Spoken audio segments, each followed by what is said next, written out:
For me, I have my daughter Harley. She lives with her mother in my hometown. And over the last 3.5 years, we had a total of 30 days together.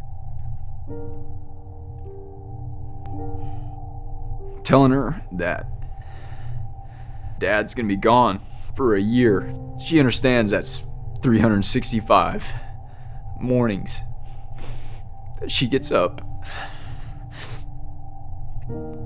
knowing that she doesn't get to see Dad. I'm gonna miss her birthday. I'm gonna miss Christmas that year. I'm not gonna make the dance recital. Not being more a part of her life has probably been about the hardest thing for me to overcome. I really didn't have any idea what it would be like to be an Army wife. I remember the first time I found out he had lost someone, it was just like it hit me like a ton of bricks. Like this is someone I know. I know his wife. It made it very real to me that I could lose him. You know, that he may not come home. Just thought, you know, what if this happens to us? I had gotten up that morning like it was just a normal day. The doorbell rang and I opened it and there was these two men. And I just knew. There's no question in my mind. And I couldn't speak.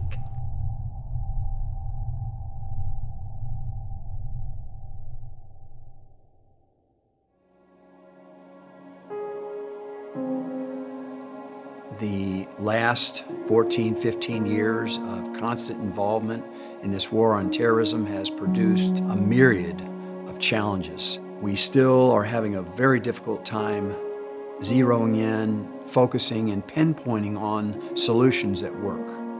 The families are sometimes the hardest for me to reach. Sometimes the families aren't here. Sometimes the families are geographically separated.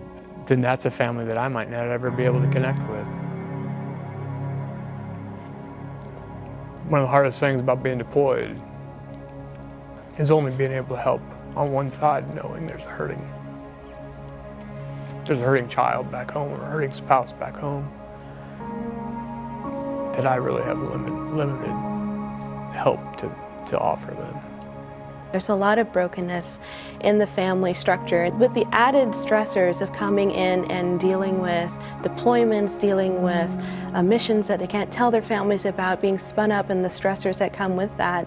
And one thing that we see from our guys is that there's a lot of needs that come out of that spiritual almost issue, because they don't realize that without having that spirituality in their life, they're limited by what they can do. They don't have the resiliency to snap back after incidences, or they are not able to handle the certain stresses or pressures that they go through.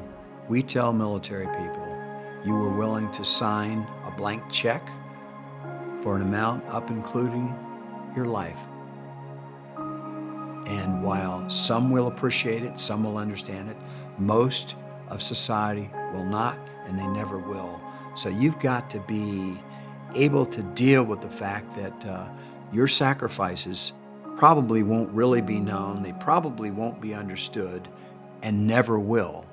And that's why the spiritual component is so important.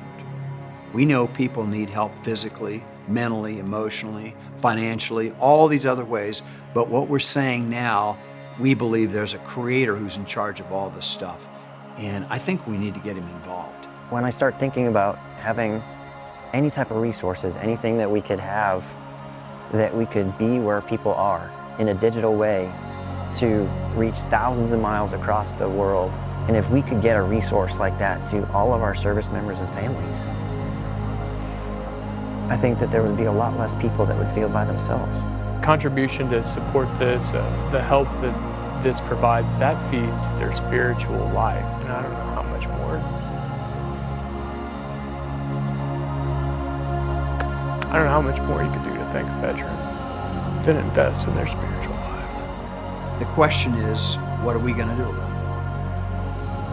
it? We know we can do something about it. We may not meet every need, but we can do a lot. We have to try.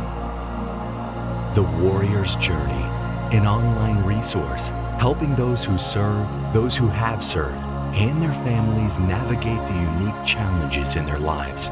We ask you to honor our military with a gift that will allow us to continue to develop digital resources that will empower these warriors to discover their journey with God. The Warrior's Journey.